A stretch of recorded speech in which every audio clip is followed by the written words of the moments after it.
Welcome to One Flew Over the Sidequest, your place for fucking hell. Do you see me just pull this up on the screen then? What div? It was like, hey, best friend. Stop right there, criminal scum!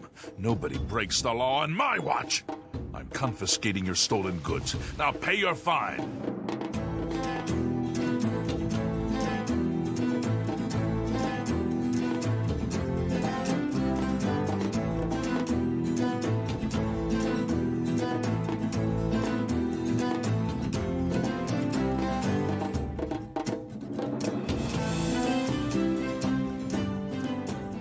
Welcome to One Flew Over the Sidequest, your place for philosophical gaming top fives and a little feud between an Irish lass and some British legend, with me, the host, Ryan, and Spyro Swoon, Total Loon, the funny honey, Mox herself, wants to be an elf, the big, raw, uncut, the big bad gingernut. There we are. Let's see. It's been a long time since we recorded the podcast, so I'm just I know. getting back into the intro, as you can tell. I thought something happened. I was like, are you about to fall? What's going on? But no, you just messed up. I've forgot raw uncut, which you can't ever leave that out. You got to do the whole gingernut intro if you're going to do it. If you're I do feel like I am like Daenerys with all my titles. Yes. And I'm okay with this. Yeah, very much. I love it. Takes someone, you have to send your representative in to announce you before you come in the room for some time. You are my representative. Yes, I agree. Oh, I'm the representative. I see. Mm-hmm. Brutal.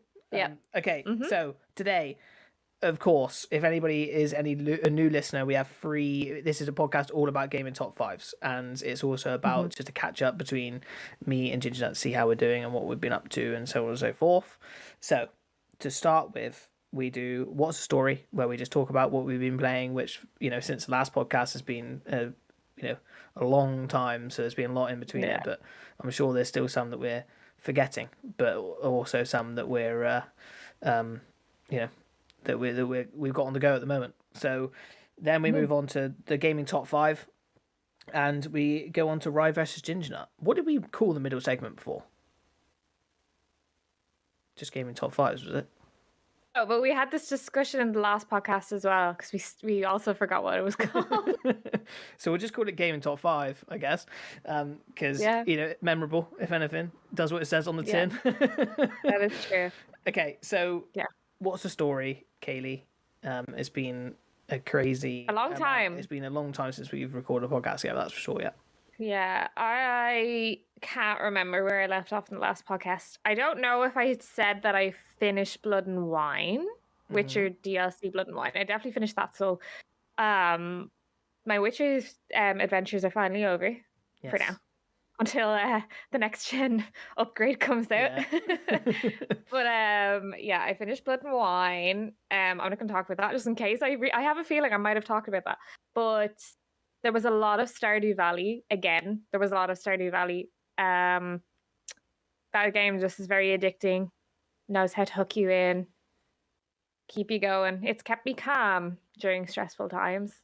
And you can attest to that because you were over with me for a little while. I was over at you for a little while. I was. You watched me. And you had a session or two on old Stardew. Yeah. Which took you saw that it brought peace and tranquility to my life. Yep. But so played a lot of Stardew, and then I can't remember if I've played anything else. We obviously played It Takes Two together. Completed it. Which, yes, we did complete it. So that was great. And it was the first time I've played a game on the PS4. Oh, really? Yeah. Oh, wow. I've never actually, because I've never owned a PS4, and I've never played a game on the PS4, so that would have been my first time ever playing a game on the PS4. Ah, see, that's cool. Yeah. See, I knew you had a communal PS4 where you lived before, so I didn't know whether you played it. But yeah, and the thing is, we had a communal PS4, and because I was doing uni work, I was like, oh, I'll wait till I finish uni, and then I'll get stuck into that. And then obviously we all moved out, so then I actually never really got a chance to play the PS4. Yeah, of course. Ever. Yep. And I was like, oops. But should have taken advantage what a of game to that. have as your first experience. So, I mean, It Takes Two. We will be doing a top 5 It Takes Two moments next week, or top 5 Yes. things we liked about the game, or something like that. So, or not next week, but the week after. So we won't go too much into It Takes Two, but Yeah. fantastic multiplayer game that you can play with anybody. It could be a friend, could be, you can also get people online to play it, but it's a great game to play next to each other and to experience and stuff, and the gameplay is just utterly fantastic. Yes, for sure. And I'm not much of a I say I'm not much of a co-op person, but this year I've proved myself wrong, but I really enjoyed it for sure.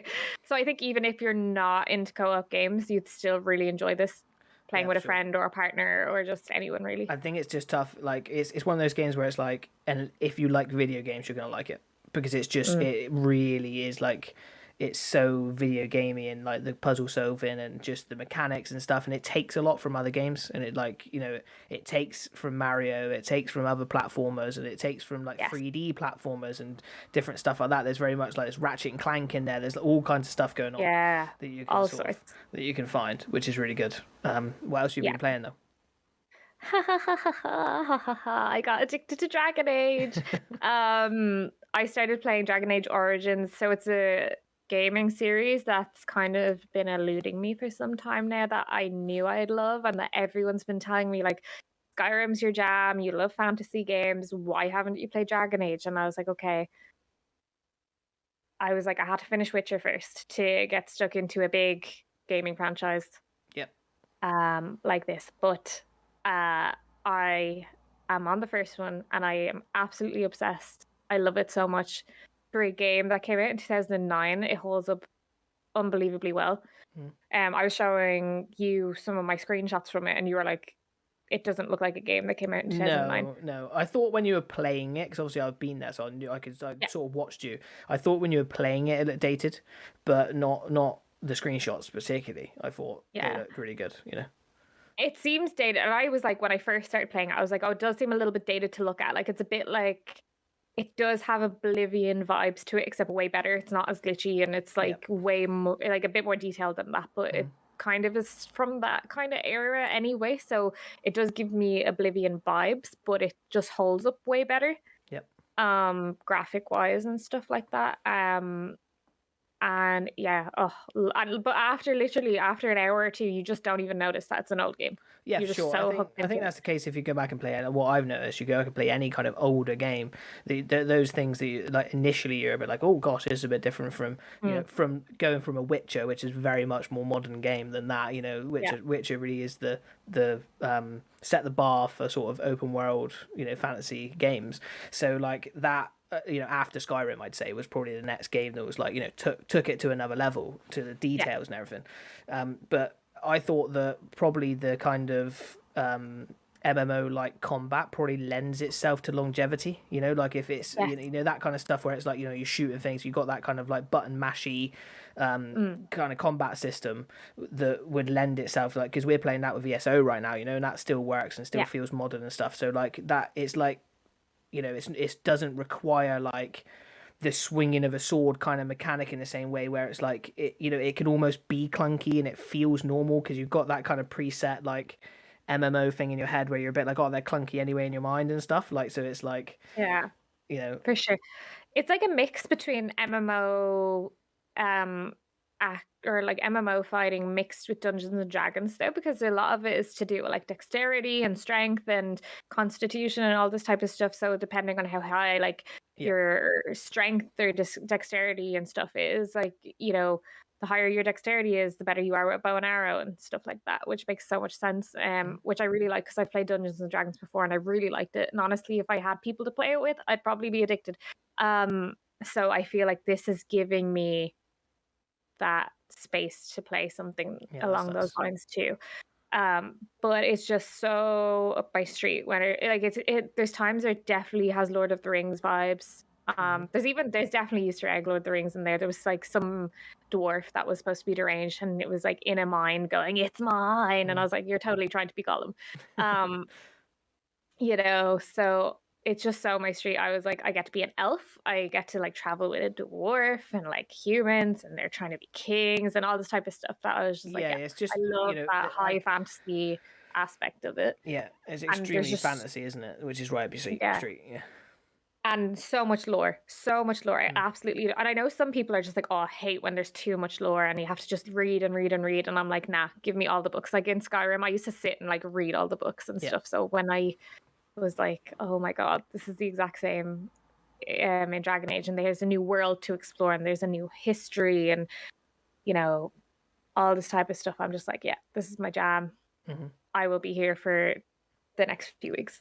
Yeah, which is really Good good. luck. And it was nice to see something that I think, I'm not sure whether it was just because it was on the Switch, but I was surprised you weren't more addicted to Witcher than you were. I think it was just because you had a lot of stuff going on as well, so it was just like it was like, oh, you'd kind of play it and then you'd stop for a bit and all that kind of stuff, rather than like, this is really hooked you in that way where you're like, literally like, any spare second I get, I want to be sat on Dragon Age kind of thing, which is great to see. Yeah. And I think it's just because Witcher, I was in the middle of working full time. I was doing uni a lot as well. I had a really, really hectic lifestyle. So now that I've cut back, I left my job and I'm graduating now, that I'm like, oh my God, I have so much time to catch up on all these games. And I wish I had experienced The Witcher during this period of my life. Yes. Yeah. Where I could sit down, I could take it in, and I could like, because a lot of it was like, oh my God, I have like 2 hours to play Witcher and then I'd have to study, or I have 2 hours to play Witcher after I get home, then I have to sleep. And it was just very much like, I only knew I had very limited chunks of time. Where with Dragon Age, I'm like, I've literally spent days of my life. It. And I like the just playing Dragon Age. I like the fact that it's appealing to all of, your tick boxes of fantasy and all the different things you can do, because it's like, like after Skyrim, it was like, I always thought, like, I got so much into the lore to a degree of Elder Scrolls and stuff. I really liked it and, like, really absolved myself into it and stuff. And then when I played The Witcher, it was like this whole new kind of like, although it follows the same stereotypes with certain things, like, with werewolves and everything, all being included and all that kind of stuff, and vampires, and that, like, vampire can't go out of sunlight, that kind of stuff, like that kind of stuff is the lore and all that kind of stuff. But like it was like a new different place to different backstories and different little things, like, I like the fact that in Witcher there was Bruxers and different types of vampires, and I was like, oh, that's cool, rather than there just being like, there is vampires and there isn't, or there's like, sometimes people have like feral vampires and don't, I guess, but like there's really loads of different vampires in Witcher, and I really like that, and I can see that you can like explore that with like even just like storylines and plot lines and the world and stuff. Yes, for sure. The thing I think as well with The Witcher is it was a very set storyline. You're Geralt, you're following his storyline, where I think and I loved it. I have to say, I like absolutely love The Witcher. I love learning about it. I'm really excited for the Netflix second series to come out. But I love games where I can properly role play it. So you make your own character. Yeah, because it adds you the determine personalized everything. touch to it. Yeah. So even so I felt like with Dragon Age, you don't just get 1 or 2 lines. You make your own character. You really determine like what they do, what's going on, all this type of stuff. More so than the Elder Scrolls, because you literally have all these lines of dialogue that you can choose from. So say like an NPC says something, you have like not just like 1 or 2 options to choose from. You have probably 8 options to choose from, and depending on what you pick, it can really change the course of main quests or what happens later. So I love that. I love being able to like decide the fate of like everything you do.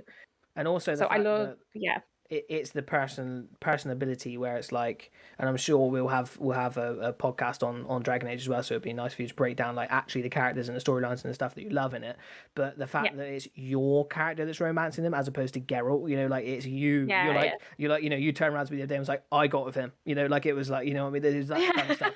So like that, like it's that like connection that it creates, and I like that. I like the fact that people get absorb themselves into their characters and role play like that, because I love doing that kind of stuff as well. It's a different type and a different way to experience like an open world game and stuff. I like that.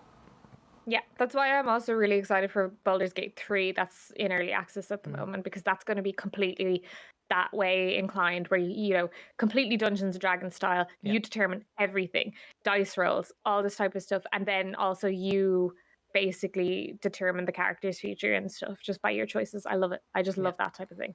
And I think this is my first time playing a game by BioWare, because I've obviously, everyone's like heard how great BioWare games have been, and it's my first time playing a BioWare game, and I can see the hype for sure. Like, it makes me want to go on and play the rest of the Dragon Ages. It makes me want to play Mass Effect. You said that there was a Star Wars game. Yeah, Knights of the Republic and Knights of the Republic 2. Knights of the Republic 2, I believe, was done by a different developer. Knights of the Republic 2 was done by the same people that does Outer Worlds. Okay. Yeah. So and they also done Fallout New Vegas.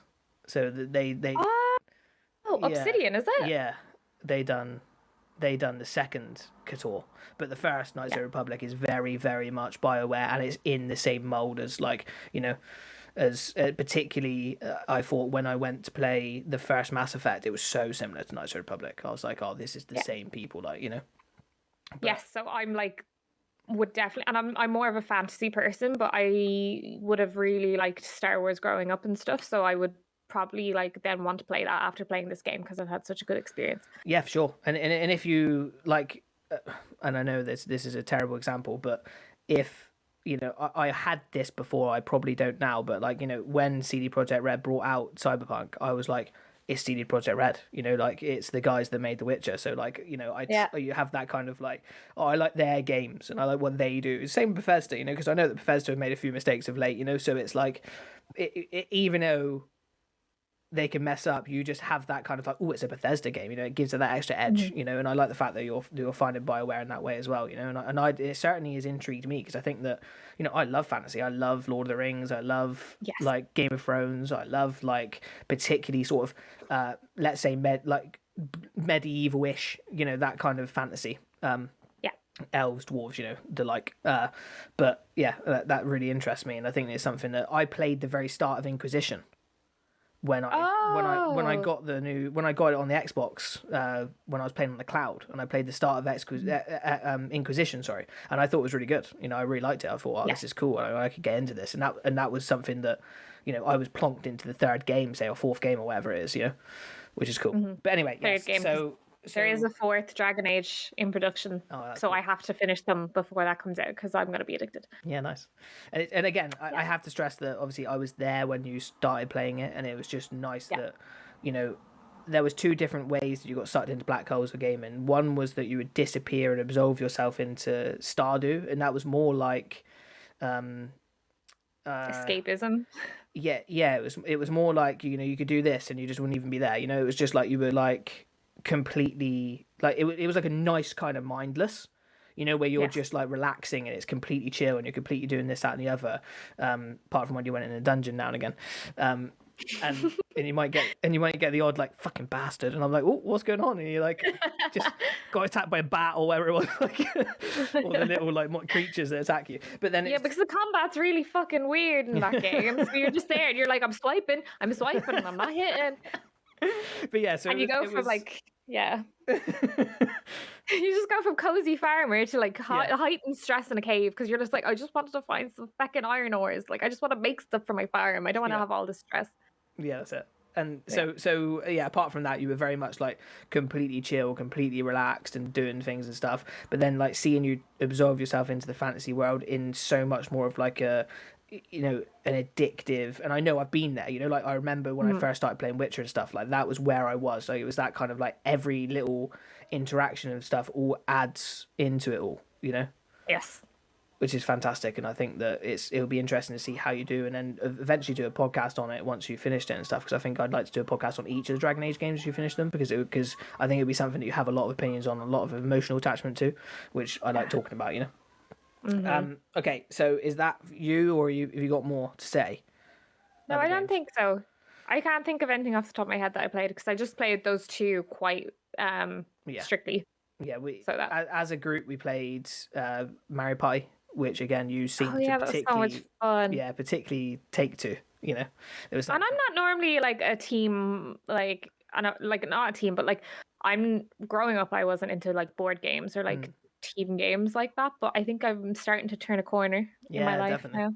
Definitely, because you were like get Mario Party on. I was like, all right, like like you were like, I want to play it, like I want to get in there. I want to be my angry mushroom. Yeah, 100%. You play as a little Goomba and stuff, which is cute. But I think I'll crack on. Yeah, I bought FIFA on the fly randomly. We walked into Tesco's and it was just like, hey, FIFA's out, and I was like, oh, you know what? I've never had it on the Switch. So he just disappeared in Tesco and then just came around the corner. He's like, FIFA. And I was like, you do it. Because you were having that problem because where I was playing Stardew, because that was like my mindless game that say we were watching TV or something and I could play Stardew but watch the TV and you were like, I don't have a game like this.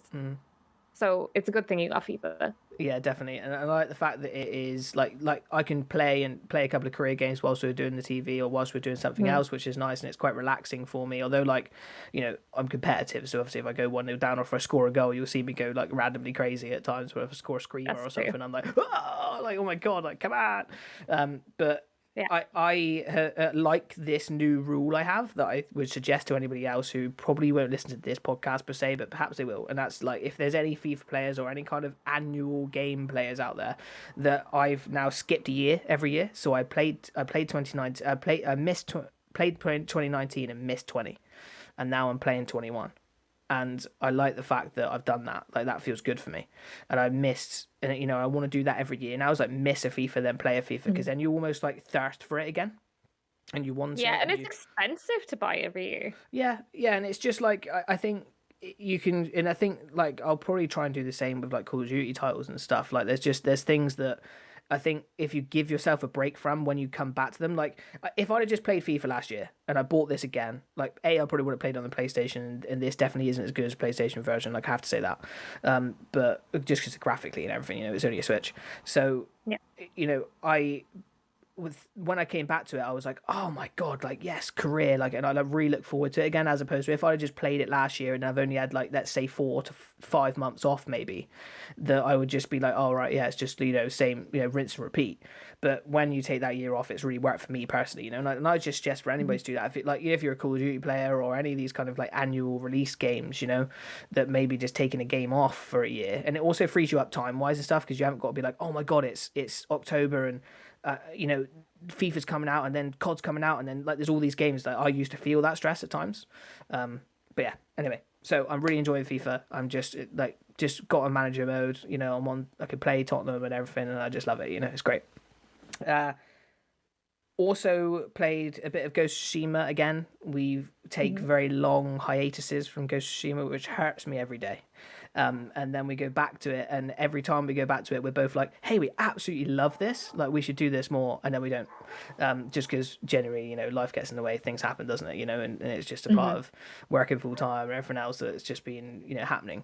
So it's nice. It's just like, I can't wait to find out more about it, and I just think it's possibly in my top 5 maybe most beautiful games I've ever played. Like it's just it's really effortlessly beautiful, and that's a great thing, and it's the only Sony first party title that I haven't really delved into to a massive degree, one of the big ones.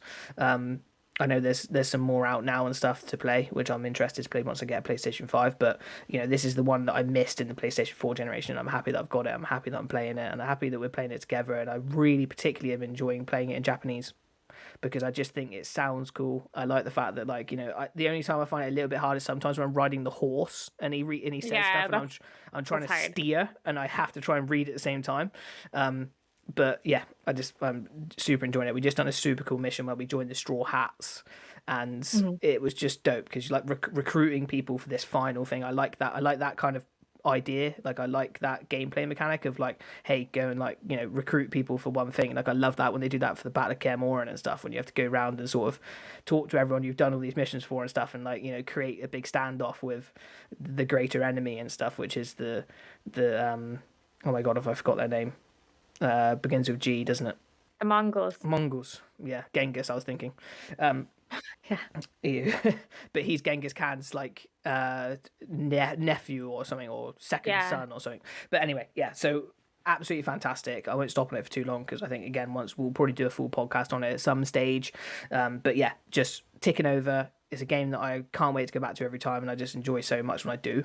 And particularly is easy to pick back up, which usually those games are quite hard in regards to being like, oh, what's this again and what's that? And it doesn't take me to, it only takes me a couple of fights to get my ass whooped, and then I tend to be back, back with it, which is nice. Okay, I've also been playing Splitgate. Splitgate's amazing. I don't really have to delve too much into Splitgate to just say, hey, it's Halo with portals. It's amazing. I'm really enjoying playing it. It's something that is a shooter that is quick, snappy, and if you really want to hear any particular thoughts on it, go to Grief Burrito on YouTube, on any podcast service, and listen to what I have to say about that, because it's a really great conversation with me, Harrison, and oh my god, I'm sorry, I forgot Booth. I haven't forgotten your name, Booth. Okay, so yeah, it's me, Harrison, and Booth, and we have a great conversation about Splitgate. Great game. Don't worry, Booth. He forgot who the Mongols were too, so don't take it personally.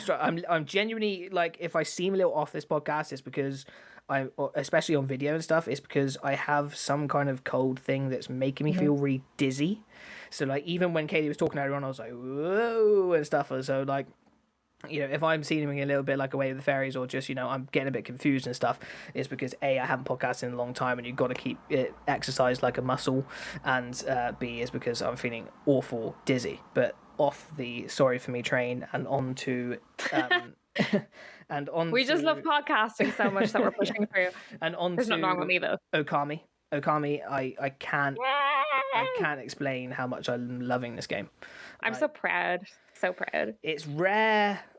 There's only certain games that have made it. One of the things that I have that's like a coveted little thing for me is I have laptop backgrounds that rotate, and in that laptop background is all of my favorite games. You've got the games that I really revere, like my top games. You've got God of War, you've got Edith Finch, you've got all the different games I played, Spider-Man, PS4, the Last of Us, like, I'm probably just going to Sony pony it all the way there, and like Halo, like there's all these different games that like really mean something to me, and to get into that, you have to really impress me. You have to be something that's important, and it's very rare that I'd put a game in there if I haven't completed it, and I put Okami in there already. Like, I'm already like, this is a game that's taken me by surprise by how much I liked it, because I was always like, oh, I'm gonna like it and it's gonna be something, but like, for me to particularly like, I think this game is like surprisingly funny. It's surprisingly like, other than the occasional misogynistic kind of cringe from Issen now and again, that again, I think on occasion, like, they walk a line with it, but sometimes it's just too much or whatever, or it's like overkill, which doesn't necessarily take me out of it or take me out of the game. I'm just a bit like, oh, okay, if this game was made now, people might have a problem with this to a degree. But don't forget, it was made, it's Japanese made, this so is what I mean, it makes sense. Yep, for sure. For a Japanese audience, for those type of jokes. Yes, that's it. When they translate over, they can be kind of funny, but then sometimes they're a bit like, there's a little bit where the culture is different. Yeah, that's it. And I can tell that, and I think, like, there would be, like, if it was made now, it'd just be slightly more censored or whatever. But like, I don't want to make a thing about it, because it's like, in Dragon Ball. Did you ever watch Dragon Ball? But the way you have the old dude that just like stares at the girls and stuff like that, and when you watched that as a kid, you're like, didn't think anything of it. When you're older, you're a bit like, that's a bit odd. Why would you do that? It's along those lines. Yeah, it's not like, it's not overkill to the point where I'm like, oh my gosh, like, I have to, like, start being like, like censor Okami, or like, anything like that, like, because that wouldn't be the case. This is a fantastic game, and everybody should play it, like, regardless of whether you just play the first sort of few hours and you get a hold of the mechanics and all that kind of stuff. But like, this game just seems to subvert expectations at every turn. Every time I feel like, okay, I get it now, I get what I'm doing, I've got like a good grounding, they're like, hey, here's a completely different scenario. And the one that I used recently when I was talking about it in the vlog is that, like, I've spent this whole game running around fighting the darkness and fighting evil, and all of a sudden there's this girt cloud in the sky, and it's like, oh my god, what is this? And then the way you go about ridding that cloud is like, so like, and I don't want to spoil anything, so like, it's like, you think it's going to be this huge thing, and then you just think, wow, You know, that's how I stopped it, you know. And it like they really like flip the script all the time, and you're doing really interesting stuff. And yes, sometimes it gets a little bit wacky Japanese, and I think that like that is, you know, like when I was stood at a beach and some guy was like, oh my god, there's this magic like, you know, person that you need to get hold of, who's like the magic whale man that comes picks you up. And I'm like, yeah, okay, all right. And then I go to the thing, and he's like, hey, I'm the magic whale man. Like, you want to get on my back? And I'm like, okay, sure thing. It's all based off of Japanese folktales, so it is going to get to that point. But I think if you are someone who ever has watched anime in your life, or has like reads manga or anything, you won't even notice this stuff because that's just kind of that stuff that happens. And the reason I explained that in that way was because I was like, that was the only thing that, not even like it, but when you're playing it, it's like one of those things where it's like, you know, if you try and explain something from the outside, sometimes it seems really odd. But when you're in it, like I didn't stop and actually think like, oh my god, this is blindsiding me or taking me off. Like this just made total sense to the Okami world and made total sense to the way I was in it. Like it didn't take me out of it or anything like that. I just mean in comparison to, you know, your standard kind of Western RPGs, it's got a lot of that kind of stuff going on, which actually I find incredibly after playing Horizon and Witcher and all these games like Skyrims and stuff that I've only recently completed, that like going to this is like a real breath of fresh air, and I really like how different it is, and I love the mechanics, I love the characters and how zany they are and funny, and that they make you care about them too, you know, like there's like times where it gets like quite emotional or something's like quite full on at times and stuff like that, and it's like it has this way of making you feel like you're a god, but you're like in the background, you're kind of helping people, you're like this like like a helper, as opposed to like you know, a Kratos who's like you know, a being that could just smash anything because he's a god, you know, makes sense. But like it's more of like a, hey, you know, I'll sit in the background and everyone's like, hey, you know, like everyone's just kind of got better since this dog's been around, but you know, they don't particularly attribute it straight to you or anything like that, you know, which is really cool. Yes, I would also like to point out you do play as a wolf, because I've been talking about this game for as long as I've known Ryan, and he booted it up and he goes, oh my god, you play as a wolf? And I was like, yeah. I was like, you're a wolf, this whole story. I was like, that's why I have a wolf tattooed on my leg, because it's Okami. And he's like, I never knew. So just for anyone who's never heard of Okami, you play as a wolf. It's super cool. Yeah, like literally, like it's you get to bark. I was like, this is great. And it's third person as well, like third person role playing RPG, you know. So it is like a Horizon, for example, but instead of having like a, you know, a standard humanoid protagonist, you are playing as a wolf, and a relatively silent wolf that has a mouthpiece that is Issen, who's a little like kind of short artist fellow that jumps up and down your nose and is a little bit like Jiminy Cricket. But he's great, you know, he's amazing as well. And as much as I said, like, you know, he has the odd comment that's a little bit whatever, but like his whole character I have no issues with in any way, shape and form. Like he's great, he's funny, he's like feisty, and you know, says things in a certain way, and like, you know, he's always like, oh, don't worry, Amy will sort it, you know, all this kind of stuff. He's that kind of like, you know, and you're like a big, you know, it's just cool that you're just a big white wolf that as it walks, like flowers sprout from the ground and stuff. It's like it's so cool. But like, and speaking of the flowers, like when you breathe life into this world, it's like nothing I've ever seen. It's like, it's the most beautiful colors, it's the most beautiful palette, and it's the most beautiful art style. Like that I can't really, you know, overstate how great I think that is. And again, I won't go too deep into it because I do have a particular podcast, and when I keep saying, hey, we're going to go off and do that, if you're a new listener, or you know, you've listened to just this podcast or anything, I've got a new podcast called Gamers of Lost Ark, where we go really deep into specific games, and that's not just me and Kayleigh, that's me and various people. I've already done a couple already, and I can't wait to do one on this. And the last thing I have to say is that, particularly for me, that I've noticed is that the music in this game is absolutely beautiful, like very traditionally Japanese, but it's like it changes also, and it flows, and it, like, you know, it goes from like, you know, if Issen's saying something, it gives this like little kind of like zany tune whilst he's doing it, you know, and you're like, it feels like a cartoon, and then it goes from that to like, you know, when you're in a boss area, or when like stuff gets real, like, or you're in an area that's like more spooky or something like that, like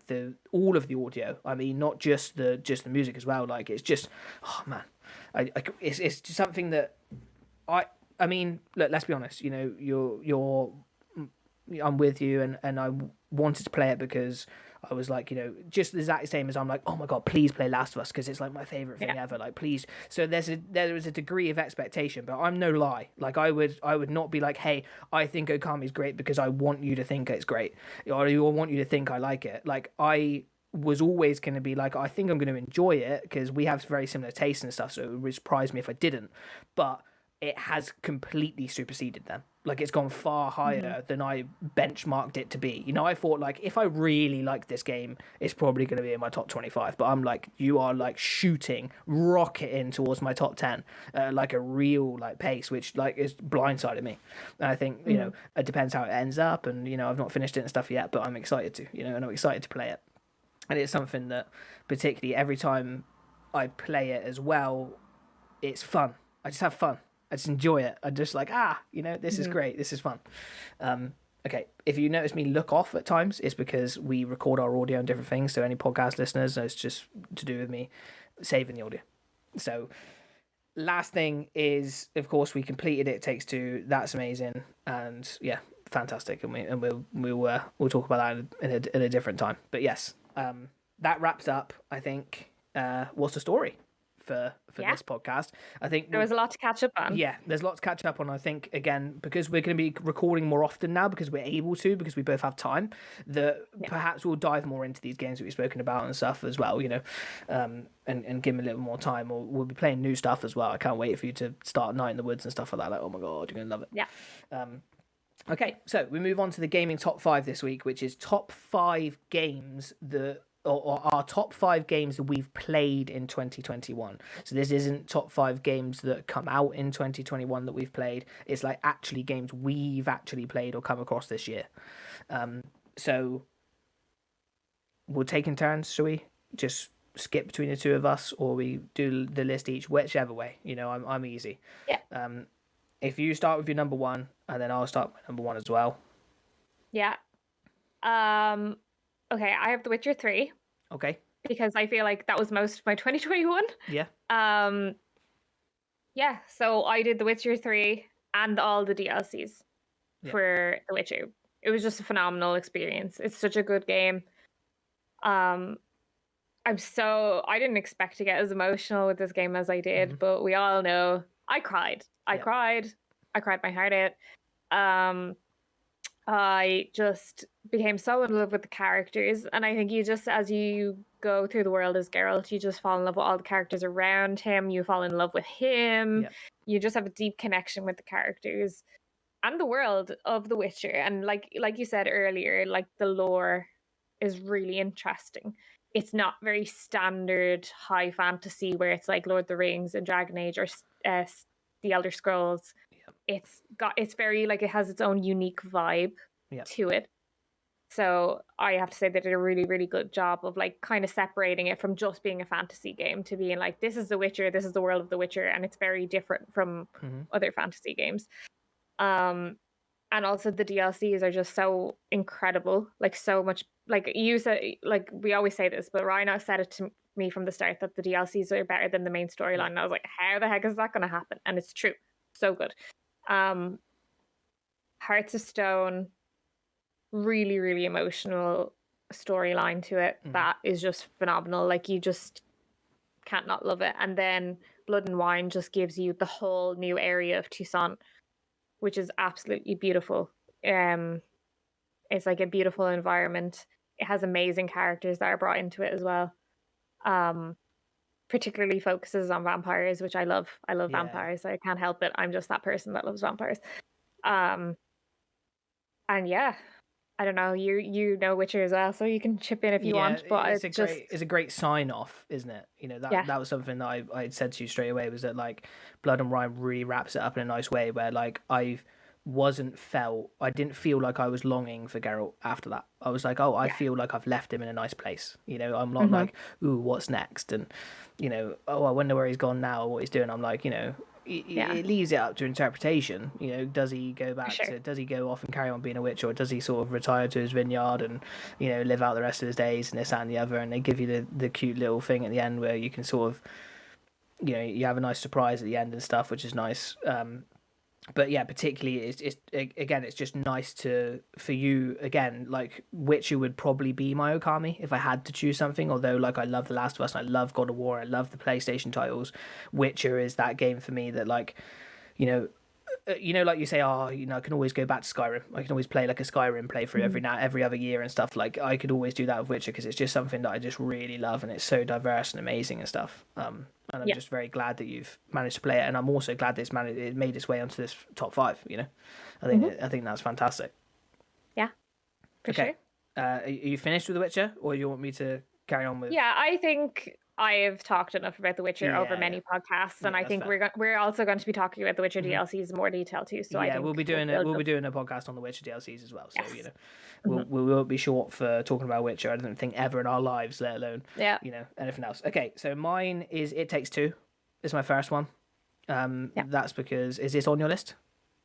I knew you were going to choose it, so I didn't put it on my list. Okay, yeah. I just knew. I was just like, he's going to choose it, so it's fine. Yeah, so It Takes Two is possibly in my top, might be 5 games gameplay all time. Ooh. Like I love the gameplay. I love how diverse it is. I love every single bit of it. There's particularly, I done Pixie Partner Up with Luke originally because I wanted to explore all the best games that you could play that create teamwork, or you can do couch co-op, and couch co-op has been something that's always been close to my heart ever since playing like Halo with my friends back in the day, and going through the story and both of us playing it together and stuff. And I've had loads of really amazing experiences with that, like playing couch co-op with my friend Ethan, and like going through Halo 4. We like bought it in Tesco one night really late and played through the whole thing, and this is like the best gameplay for couch co-op I've ever seen in my life. Like it's just like, I don't care what level of gamer you are, like you would enjoy this game.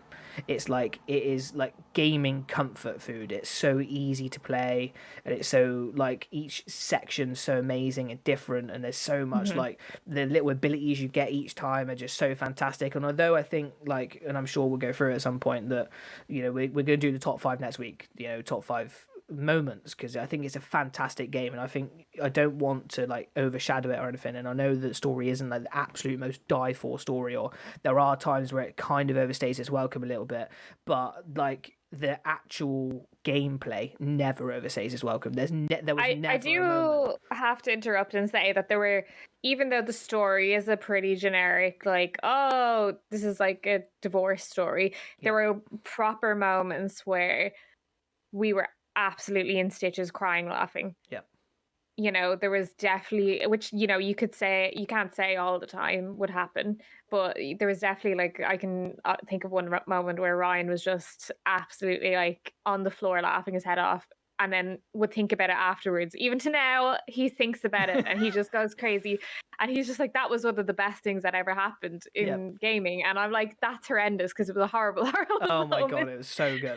Like that as a story beat, like that was one of the best things. Like I would never forget that as long as I live. That moment in the game, like, and you do something that's heinous. You do something that's heinous, and if anybody's played it, you know what I'm on about. If you haven't, then I hope it intrigues you enough to play it, because it's such a fantastic moment, and it's so hilarious, and it's so dark comedy, and it's just great. And like there's never a moment when you're playing the gameplay, like regardless of whether it's taking on boss together or whether it's traversing the level, there's never a moment where I felt like the gameplay wasn't fun and wasn't exciting and wasn't different and didn't require thinking, but also was simple enough to enjoy. It wasn't like I was like, there was moments where we were stumped and we were like finding it hard. So they were conscious of the fact that because 2 people are playing, that it matters to make sure that it's not too hard, because it would make people fight whilst they played it. Because like there's nothing worse than when you're playing something and someone thinks they know how to do it and you think you know how to do it some way, or they're telling you how to do it or whatever, and it's really difficult. So like they done well in doing that. And I just think that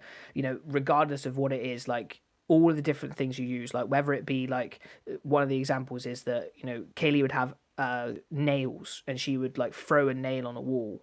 No, I would be able to shoot a nail on a wall, and then she could she had a hammer. I had a hammer, and she could use the hammer then to swing off. So I could do it up a wall, and then she would be able to swing from each nail and then get out of there and stuff.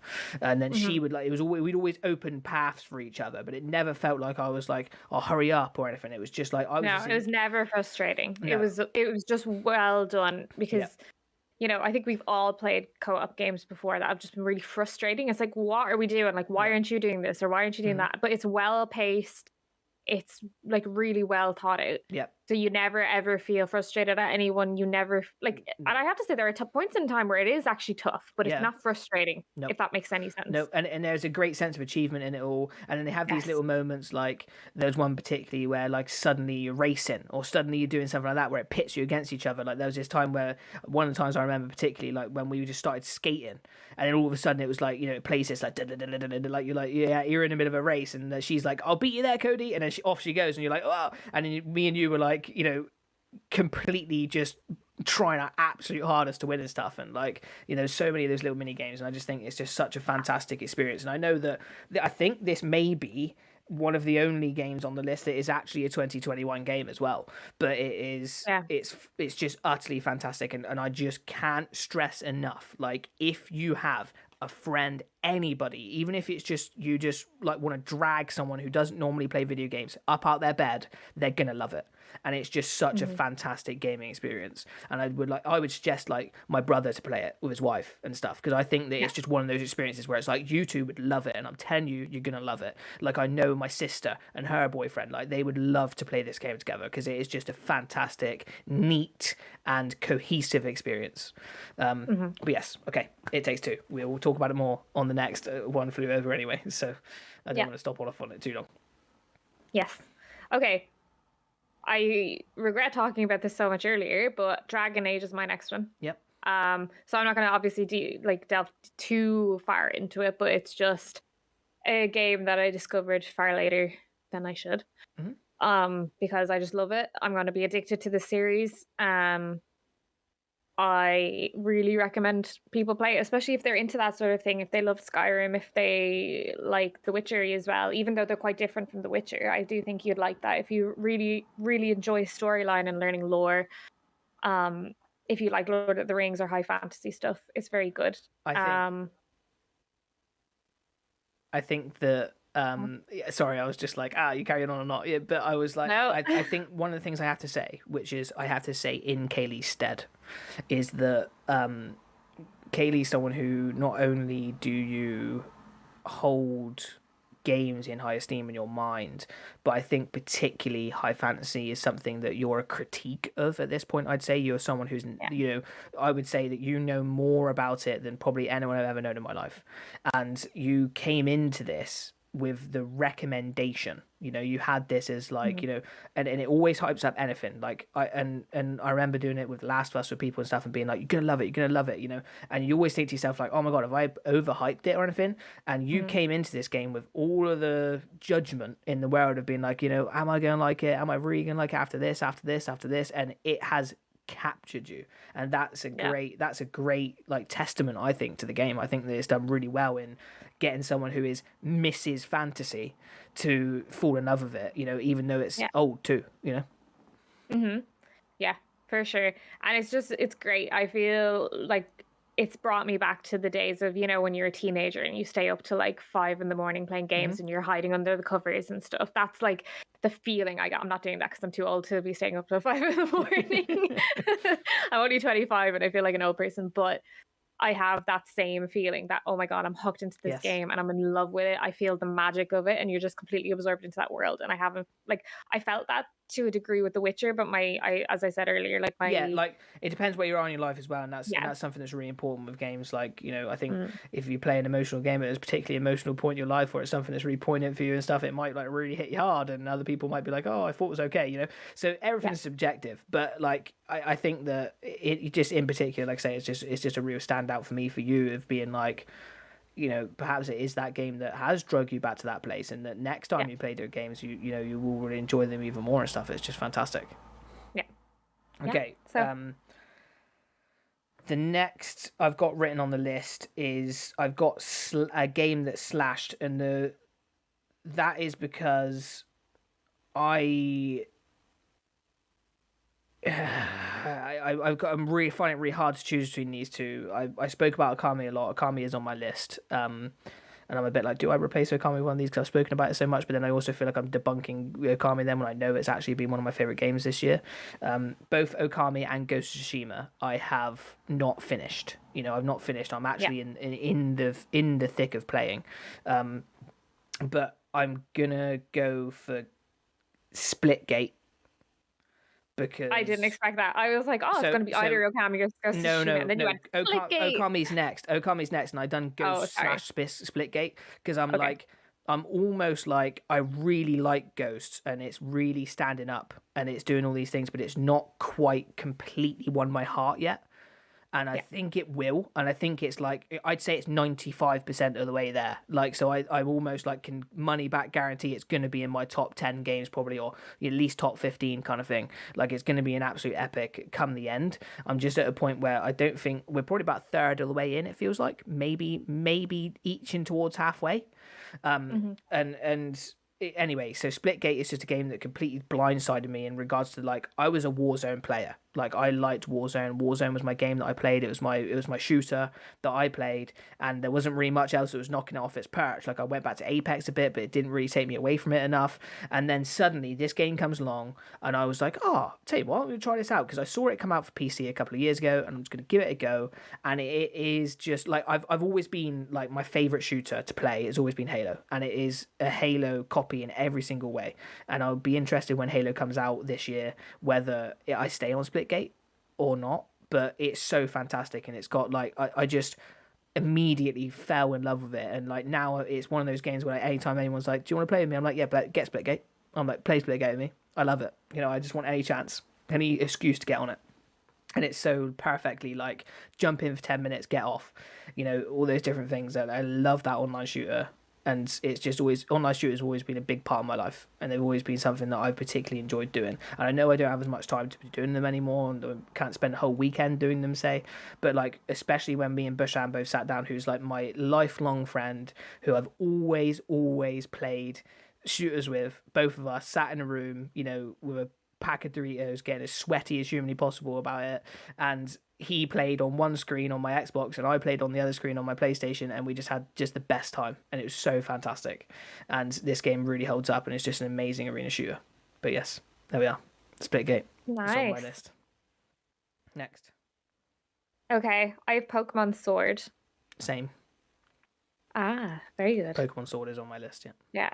So, I know we talked about this before in a previous podcast, but I had reservations about playing Pokemon Sword because I'd heard so many bad reviews of it. And then also my life was just too hectic to play it when it first came out too.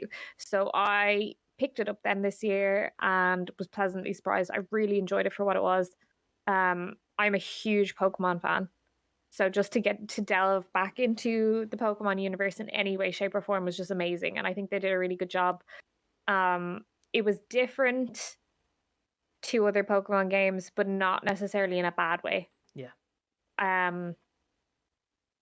But at the same time, the way that they made it, it makes me, like, I wouldn't replay Pokemon Sword, but I have really fond memories of it now. Yeah, that's good.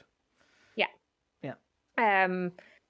But yeah, it was just like, well, I remember playing that, and it's like one of those things where I was like, I'm back doing what I love. So that's why I made it onto my list. I absolutely just adored it at the time. Yeah, I have to put it on my list because not only is it charged itself into the top 10 games, probably in my top 10 games, although that's, it's getting real contentious in there now, but it made me a Pokemon fan. I never played Pokemon. I knew of it. It was always something where I was like, hey, your Pikas and your Mewtwo's and I'm not really a Pokemon fan, so I don't care. Like, and I often would even say to people, like, on purpose, I'd be like, Greymon, you guys on about Greymon again or whatever, because I like having that kind of jokes with people. But, like, it's only because I was just removed from it, so I just never had the opportunity to play it. I never had that Game Boy game. I never got absolved by it. And then watching how me playing it, then Jessica's now absolved by it, my little niece, and she loves it. She loves Pokemon and how lovely Pokemon is, and how at the age of 26 I've been captured by what we would call a kids game, although in so many ways it isn't and stuff. But like it's fun for all the family, for all ages and whatever. And it's just something that I took away. I came into it like, I'll give it a go then. Fine. You've bent my arm, Pokemon. I'll give you a go after all these years. And then I was like, what was I, 10 hours in, maybe less? And I was like, oh no, in fact, I was 2 hours in. I was not even that. It was when I picked Sobble and I was like, I can have him, he's mine. And I was like literally obsessed with it then. And then I was like learning about it and going through it and playing it. And I just like, and I took Pokemon back off Jessica today because she's completed it. She's now a Pokemon champion, which I'm like, oh my God, you're 8 years old. What the hell? And yeah. I have taken it back now because it's on my to-do list for this year, hopefully, to play the DLCs.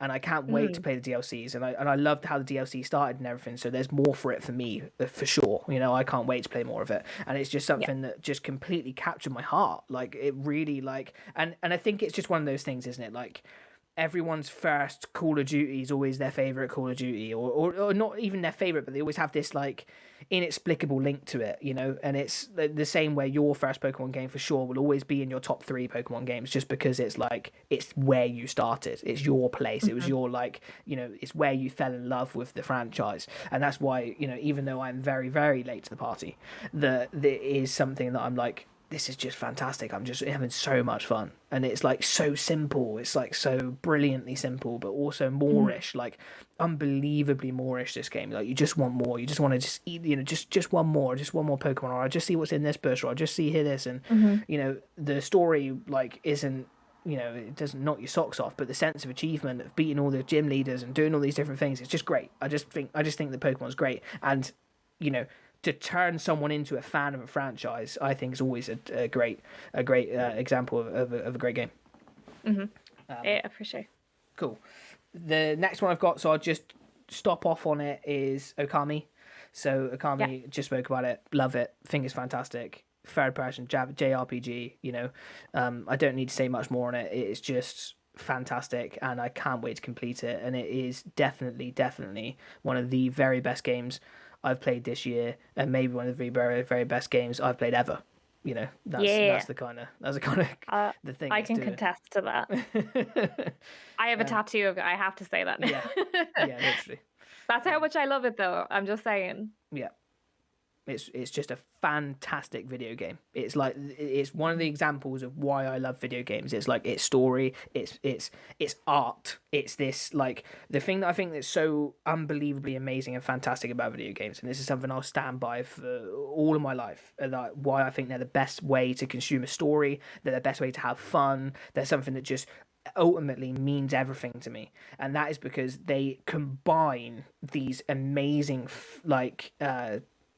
roots of human innovation, and that is that they combine, like, art as in painting. They like, they've got concept art, and then they've got all of the different character designs, they've got different art styles, they've got all this different, like, stuff that you think this is, like, it's got, you look at Skyrim at times and it's as good as a painting. You look at God of War and it's as good as a painting, and these different games, and Okami fits perfectly into that. And so does so many games. But that's what's so amazing about it, is that it's got art, it's got movies, it's got everything that's great about movies in it, whether albeit cutscenes or character creation or great acting. It's got all of that in it, and it's also got music and how it blends music in, albeit whether it's a actual song that's in there that's, like, really captures your heart, like it's a song playing on GTA that's always going to stay with you because you remembered riding off into sunset whilst it was on, or it could be a score, or it could be audio in regards to, like, I would never ever get over the how perfect the audio design is in Breath of the Wild, and how, like, every tiny footstep is like ASMR beauty in that game. That, like, it combines all of them, and that's what I love so much about video games. And Okami is that. It really is like a personified, like, it's just a great fucking video game, Anyway, your next one. I agree. I'm not going to talk about Okami because I won't stop. I have Florence down. So yes. Yeah. That was our first ever one, Flew Over The Sidequest. Yep. It was about Florence. But yes, Florence is a mobile game. Actually, you can play it on Switch now, as far as I know. Yeah. But yeah, I played it on mobile. Yeah. Lends itself to mobile gameplay too. Yes.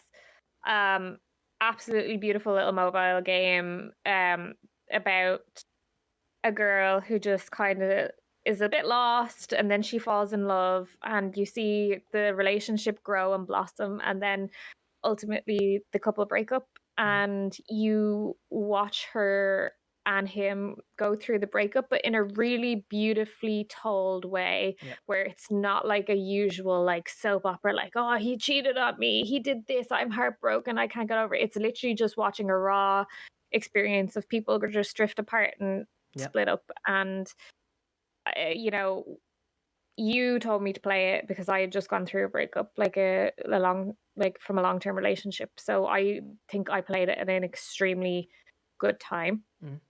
And I think that's why it sticks with me so much. Like you had said earlier, that depending on when you play video games and what's happening in your life, but I definitely played it at a great time for me to help resonate with the story. Yeah, and heal a bit too, because like I think we live in a society where everyone looks at relationships and splitting up with people, and you only look at the horrible stuff. But this game shows how it's not all horrible, and it's like reminiscing on, you break up, but reminiscing on stuff that you had, and then, you know, you finish the game, and she finds a Polaroid of the couple, like her and her ex-partner.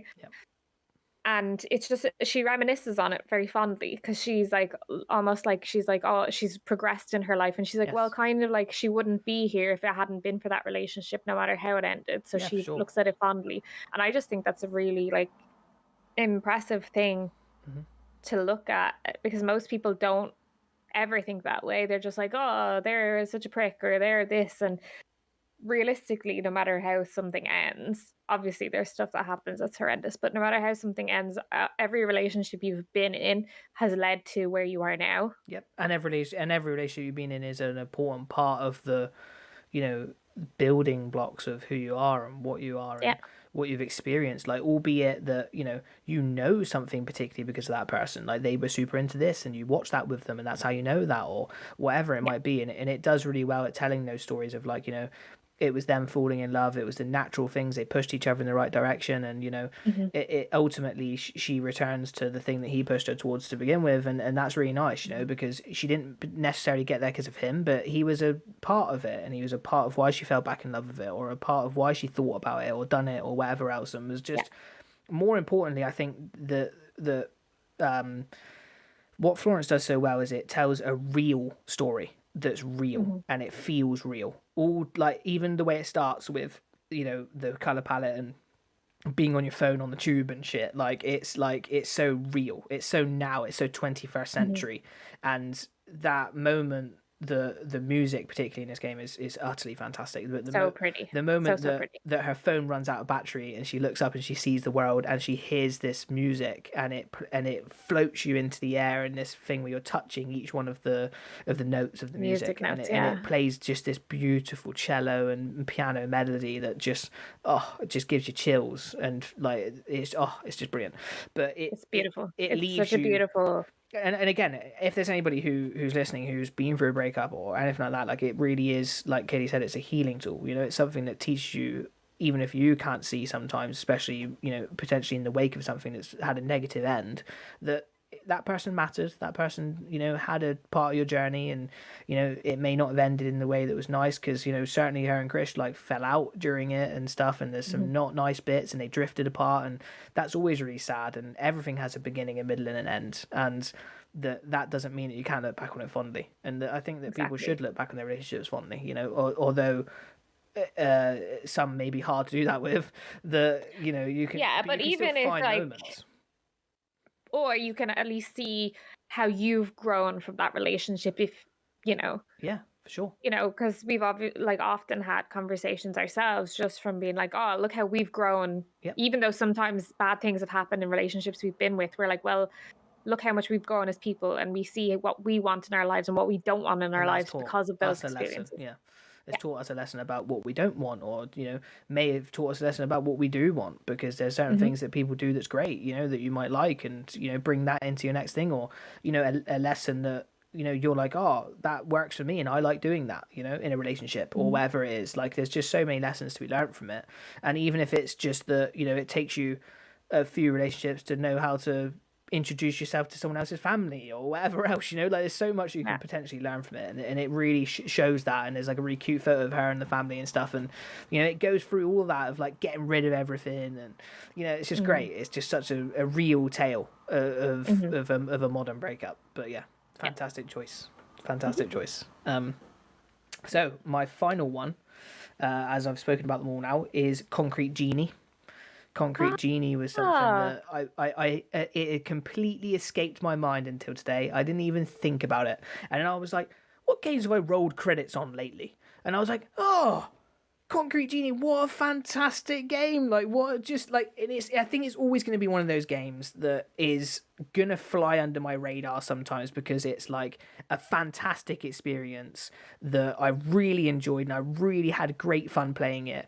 And it doesn't necessarily really stand out in the crowd, but like, you know, just because it's not the absolutely best meal you've ever had in your life doesn't mean that like it was damn good when you had it, or it was damn lovely when you tasted it, or whatever.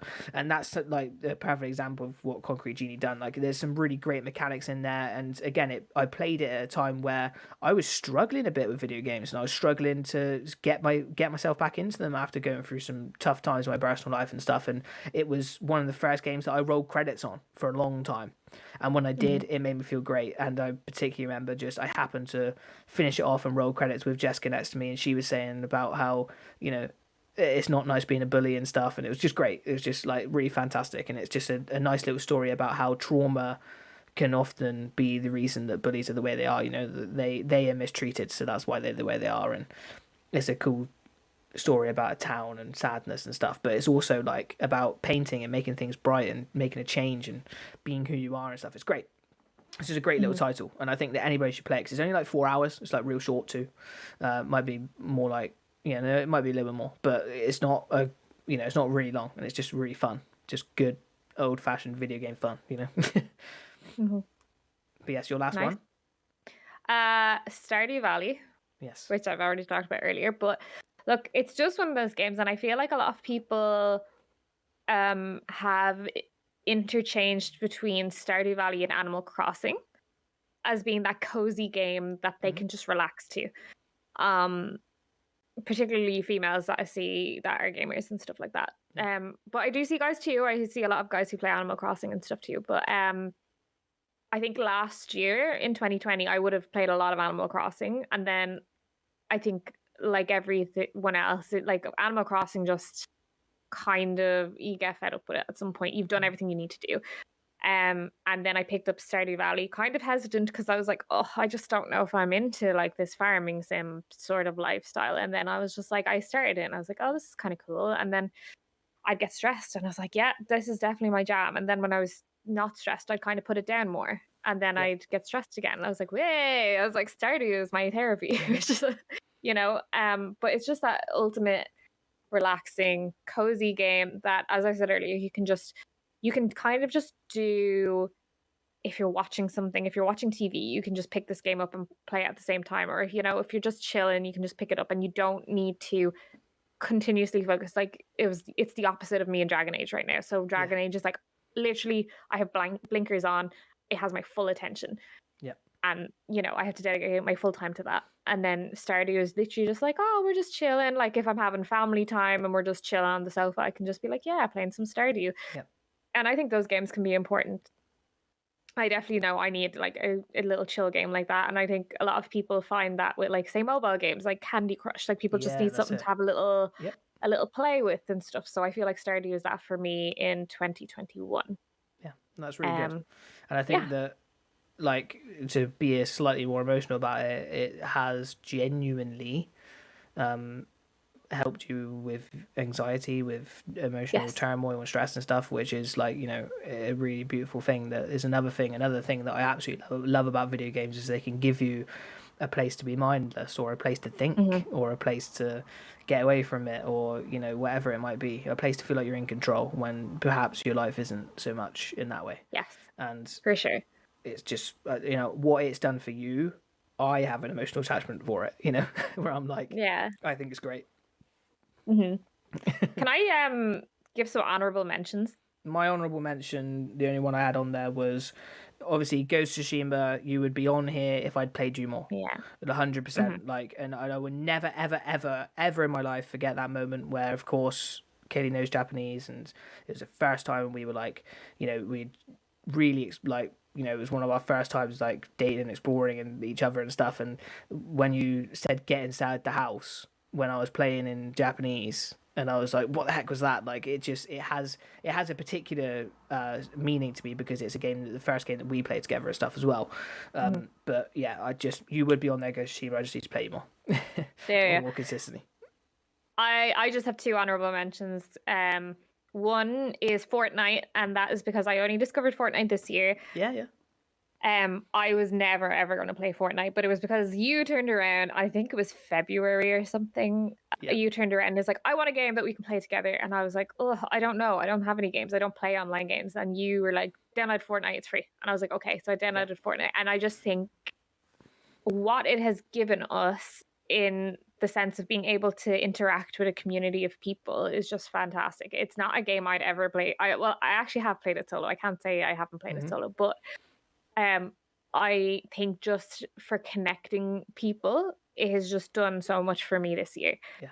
Where, a lot of us would just message each other, be like, oh, do you want to just jump on Fortnite? And it's just like hanging out. It's just like, let's just hang out, especially with how like this year has gone with the lockdown and stuff. I just think it was very important to mention Fortnite. Second honorable mention goes to ESO. ESO was my other one. Elder Scrolls Online, even though I had a terrible time with it yesterday. Which I like, or was it the day before? But anyway, yeah. I've always wanted to play Elder Scrolls Online. I've never had the opportunity to do it. Even when it came out first and it was really shit. And I watched some of the gameplay and I was like, I still want to play it because it's Elder Scrolls and I want to be as deep into Elder Scrolls lore as possible. I definitely want to play it. And it feels like that world as well, which is great. Yeah, so as soon as I got my Xbox and I got Game Pass, I was like, yes. And then it's just been great for me and you to play together. So we don't play it alone, we play it together. So we just join a team and jump in on it together. And it's just been amazing. It's just been really cool that we're like sharing in something that we're both quite passionate about, Elder Scrolls, that we can play together. Definitely. It's definitely not the same as playing Skyrim, like having an in-depth story like Skyrim, but it's an MMO. So what do you expect? You know what I mean? Apart from 2 nights ago where I proper rage quitted, it was horrendous. And your character's weak, but what can you do? I'm like a rogue, and they're like a rogue type character. I know they have like specific names for them, but I'm getting absolutely trashed, and I was like, you're not helping me out here. So unless I'm with Ryan, I get trashed, and I was like, I should have just been a warrior or something. Yeah, because I'm like, they're not being friendly. It's weighted in that way. It's just strange. Anyway, so yeah, for sure. But on the whole, though, like, yeah, I absolutely have loved ESO. Like, it is.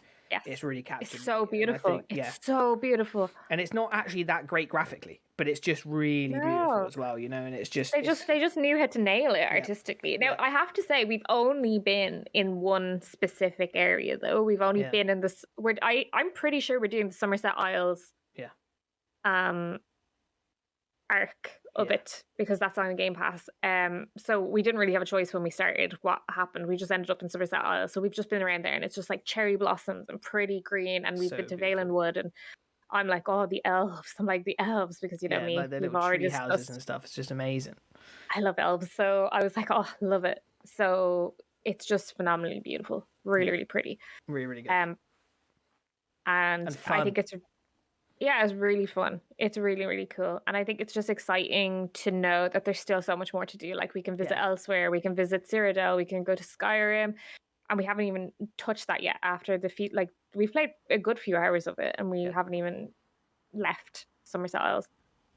So, yes. Yeah, for sure. Excited to play more, excited to explore more, excited to go different places and see what that game has to offer still. And I think it's going to be something that hopefully is consistent with us and that we continue to play.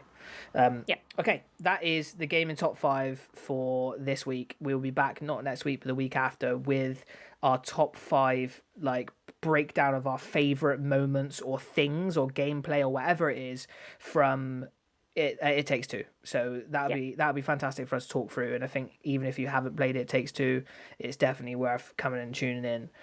We'll try and keep it spoilerish free.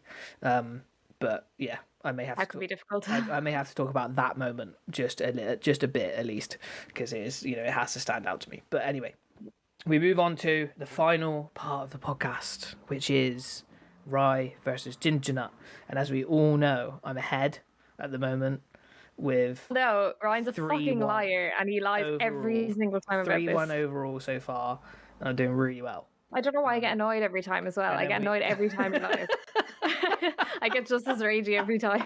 And I'm like, It's I know like he's flawless. It going to do doesn't matter what I say. Like the second I say it, you're like, bastard, straight away. Like it's just it's your gut reaction, which is good. That's why I want to harness that energy and throw you off your game. It's good. It works. Okay. Just fucking get to it, okay? This time we've got we're gonna give ourselves a multiple choice question each. And we've got we're gonna ask questions about ourselves, and they like the other person has to guess. Mine are hard. I have to say. I made mine hard on purpose, and I hope you get them wrong. So, I can start if you want. Do you want me to start? Yeah, go for it. Okay, number 1 is my favourite game we've played together. Okay. Number 1, It Takes Two. Yeah. Number 2, ESO. Number 3, Mario Party. Oh, that is hard. All of those games. I must admit, before you answer, and whilst I give you some time to think, all of those games I have absolutely loved playing with you. By the way, unequivocally. Oh. Oh. Let me think. Oh, I'm gonna go with, and I'm literally, it's almost like flipping a coin in my head because there's not one that I'm leaning towards right now. Well, oh God. I'm like, the coin just keeps flipping. That's the problem. I'm going to go with It Takes Two. Wrong. It is ESO. Shit! I was like, were you flipping between Mario Party as well, or was it ESO? No. It was just ESO and It Takes Two. So, I was like, literally, like, I couldn't choose. I was like, I don't know. The reason ESO I actually have has been my favorite game to play with you is because it is Elder Scrolls. It is our it's one of the things that we particularly love and that we've been able to experience together, and we haven't played it before together and anything like that. I was thinking that even though the gameplay, if I hadn't have raged the other night, I would have 100% went ESO. And then I was like, oh dear. But I still thoroughly enjoyed being in that world with you. It's still fantastic. Yeah. Okay. I appreciate that that's your answer. Mm-hmm. But as I said, if I hadn't raged the other night, I would have picked ESO. So I just thought I scared you off ESO. Okay, your first one. Okay. Which of the following games have I put more hours into on the Switch? Okay. So 1 is Breath of the Wild. Yep. 2 is Stardew Valley. Yep. And 3 is Skyrim. I would say that Breath of the Wild is your top answer. Is the one you put the most hours into out of those. Which is true. Yeah. Yes. And then do you want to try and rank the other 2? Yeah. I would say that it would only... It's tight. I'd say it's tight between those 2 now. But I would say that the Stardew might be just in front now. No. Skyrim. Okay. It's Skyrim. So I have 165 hours on Breath of the Wild. Yeah, that's... I have... a full play. 100... Yeah, 130 hours on Skyrim. Yeah. And then I have 110 hours on Stardew. Oh, see, I knew it would be close. I knew that Stardew's coming for Skyrim. I know that Stardew ain't quite coming for Breath of the Wild because I couldn't put Animal Crossing on because I have played an absurd amount of Animal Crossing. Yeah. However, I would just like to say, if we were to put all my Skyrim playthroughs combined on there, when it included my 360, my PC versions, and everything, of course, it wouldn't even be close. Yeah. Yeah. Yeah. But you specifically went with Switch. But yes. So that's That's 1-0 to me. Okay, Shite. second one here.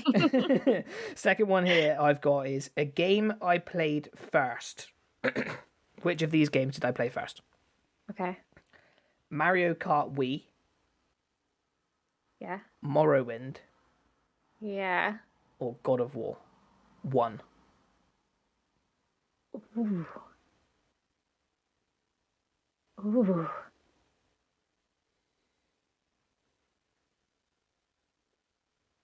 It's very hard to try and think of the timeline of stuff. I told you mine was hard. Uh, They don't get any easier. Or for the last one, anyway. my main problem is I don't know where in the timeline that the original Xbox and the Wii came out next to each other. I have no but idea. You're also then diving into would I have played them on release or anything? You know, it could be that I played them far later on in life, or different stages. What stage of my life did I play them? You know, which one did I play first? Which one did I play second? Which one do you think I stumbled into first? You know. I'm gonna go with Morrowind. Correct. It was Morrowind. Yes. So I put God of War 1 in there to try and throw you off, but I've never played it. Yeah, I've never heard you talk about it. And I played Mario Kart Wii for the first time at my cousin's house out in Dulverton. Because her and my sister used to play stuff on the Wii together a lot. They used to play PlayStation as well. They were like quite big gamers actually. But yes, so that was one of the things that I particularly I happened to stumble across Morrowind first, and that was because Bushan used to look up a lot about it, and he got me to go get it because it was a big RPG I could play on my original Xbox because I was stuck in the past whilst everyone else was on their 360s and stuff. Which I still am now, ladies and gentlemen. You know, I just happen to be a generation behind. You know, it's just where I stay. I wish I could pity you, but I've always been a generation behind up until this moment in time. So I'm like just very proud of myself. Yeah, and here you are, with your shiny, spanking Series X. Xbox Tower. Yeah. Okay, your next one. I went for a marry, fuck, and kill question. Ooh. So, yeah. Okay. One of them is just super obvious, and I don't know why I did this, but So, Matey from Baldur's Gate, yes, that's who's there, yeah. no. Oh. No. I've gone Witcher edition, so it's Ciri, Yennefer, Triss. So marry, fucking kill. Well, you've got to be fucking Yennefer, surely. I will tell you what's right when you. Oh, okay, right, okay. You give me all three. Yeah. So you're fucking Yennefer for sure. I think everyone in the world, that's probably their go-to answer there. Although I'm not saying that there's not people out there who want to be with Yennefer too. I'm just saying that she springs to mind as being sexy in that way. And was it marry and kill? Mm-hmm. Oh my gosh! No, I didn't realize kill was on there. I'm pulling that back. You're killing Yennefer, no doubt about it. Guaranteed killing Yennefer. You went from like 100%. You're like fucking Yennefer to 100%. Oh shit! No, because I thought it was like the third option was different. But ignore me. I was wrong there. And only because I know you. So I think that Yennefer is on the kill for sure. And now it gets really fucking difficult because who would you actually want to marry out of those two? You're going to fuck Triss and you're going to marry Ciri. Yeah. Is that right? Yeah. Yes. Come on. That's 2 out of 2. Yeah. Because when you were like, oh, you'd fuck Yennefer, I was like, would I? I was like, compared to like Triss. Yeah, I was answering to kind of obviously in my mind. I was like, because you just have generally like I don't know, more filthy sex with Yennefer. Do you see what I'm saying? So I was like, that's where my mind kind of went. So I was like, yeah, that's true. That's where I went there. But yeah, come on, 2-0, no 2-1. Sorry. So you. And also, I was hoping it would throw you off because you knew I picked Yennefer instead of Triss. Yeah. In my playthrough. No, I was more so thinking, like just I was like, because I genuinely think that you could easily seesaw between Triss and Ciri, It depends. Yes. It depends what mood you're in, because I like them. I really like them. You both. could definitely marry Triss, and you could definitely fuck both of them. You could definitely marry both of them. Yes, for sure. Yeah. I was like, Yennefer is 100% Geralt, but I can have Triss or Ciri. Yeah, 100%. Yeah. You know, he's Okay. Okay, my last one is, what gaming item do I most want if I could have it? Okay. Joel from The Last of Us as a figurine, Mm-hmm. or as like a statue, like my Ellie over here. A black DualShock 5, Mm-hmm. a brand new PlayStation 5 controller, but in black, because my god, it looks sexy, that control. My god, it's so nice. Yeah. And lastly is Horizon Zero Dawn figurine of Aloy. And again, just like I said about the other ones, I 100% want all of these. Yeah, no, I know that. I am aware of that. I am going to pick Aloy. True. Yes. You are Okay. correct. Because you need a PS5 to get a DualShock. Just put that in there. Even though and I know you have a DualShock already. Do I? Yeah, he has a DualShock. He doesn't have a PS5 yet. Yeah, audio listeners, I just whacked my DualShock 5 out, which I bought for my non-existent PlayStation. And I just thought, you have no Horizon stuff. That's the exact reason I would like that. Yeah. Like, I love all of those things equally, but the reason I want that is because it's the only thing that's missing from my room. You know, I've got all of my favorite games up. I've got all my favorite games around. The only game that's missing is Horizon Zero Dawn. But yeah. Okay, cool. Yeah. Last one for you. And this means I either win or we draw. Yeah. Okay. So we're thinking RPG role-playing game aspect here. So apart from an elf, what race of character would I choose to be in a video game? So the option is, I have four options. A human, a dwarf, a tiefling, or an orc. Explain a tiefling to me. A tiefling is like oh gosh, how do I explain this? They are almost like, how do I explain this? Half like a devilish sort of race. Do you ever look at Talia's stuff on Instagram? She always puts that tiefling like character. kind of, yeah, I know what you're saying now. Yeah. I'm sorry to the audio listeners, I can't figure out how to explain that, but you know. Yeah, just Google tiefling. Yeah. I can't do that right now. So okay. They're supposed to be some sort of like almost devilish creature. Yeah. But in the answer to your question, I'm going to rule them out because I don't think that you particularly like to be them. Okay. Just because I think that you like the aesthetic of your character, and they're not ugly, but they're like a bit strange looking, you know, a bit demonic or whatever, like you said, and they have like big black eyes and stuff, a bit sketchy. You're big on how your character looks, and as much as I want to wind you up and say you'd like to be a dwarf because you're short and you can resonate with that, I know you wouldn't choose a dwarf because I just don't think you'd. Although I know that you appreciate dwarfs, you know, much like everyone appreciates dwarfs, but I feel like you would certainly appreciate them as an accompaniment to your story as opposed to the protagonist. Which leaves me with what? Unhuman? Orc. Oh, you definitely wouldn't be an orc because who would? You know, soz. Soz orcs, you know. So I'm going to go with human, and this is only because you like to roleplay. The reason you like to choose elves is because aesthetically you like elves. But I think the reason that you like elves is because they are like humans. They look like humans so much, but also they have, you know, the sexy pointy ears and everything, you know, and all that kind of stuff. So there's lots going for elves, and they're more magical than humans and stuff like that. So I think that's why you would choose an elf. But I think you'd go with human because it would be as in your likeness, the most in your likeness out of those. Okay. A human was actually like third down on my list of ones I would choose. Wow. Yeah. Seriously? What's So the I would answer? rank it dwarf. Hey, I Tiefling. was right. No, you're not, because you're wrong, because you say human. No, but I'm just saying, you know, resonate with that Yeah. shit, you know? But I can go from being very, very serious about how I want my character to look. But if I go, it's either I'm deadly serious about it or I go the complete opposite way and I want to be like a gnome. I want to be something ridiculous. Okay, I'm with So if I can't be an elf in a fantasy world, I'm totally going to be a dwarf because I'm like, that's going to be hilarious.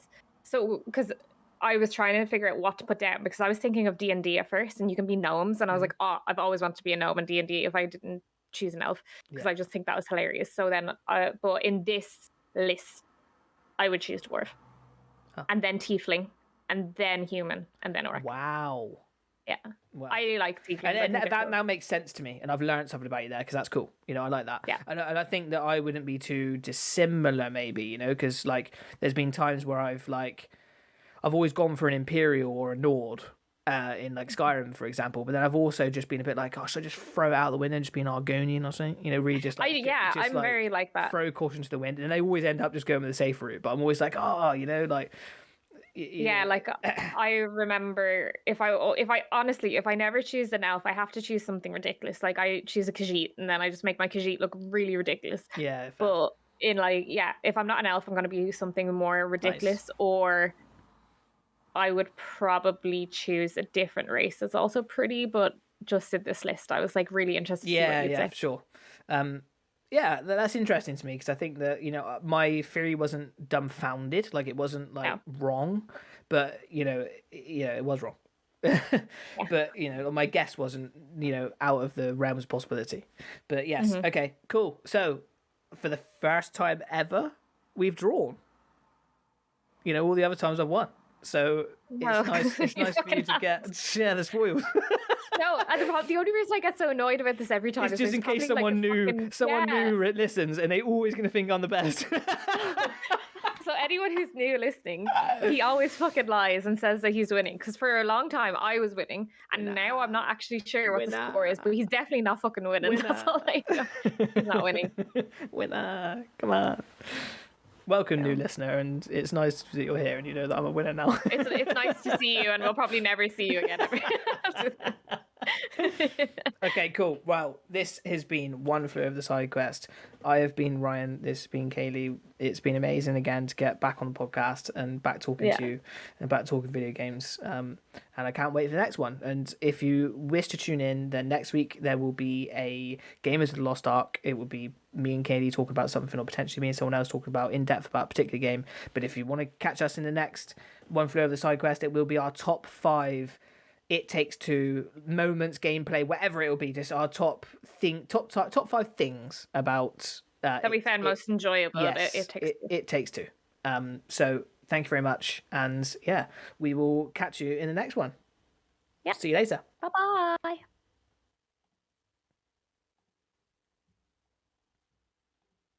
Thank you again for listening to another Pixie Gaming podcast, whichever one it was you chose to listen to today. We are Pixie Podcast on Twitter, Pixie Podcast on Instagram, Pixie Gaming Podcast on Facebook, and Pixie Gaming Podcast on YouTube. And our website is www.pixiepodcast.co.uk. Thank you so much for listening. You're all a bunch of legends. And here's a little outro music. So enjoy.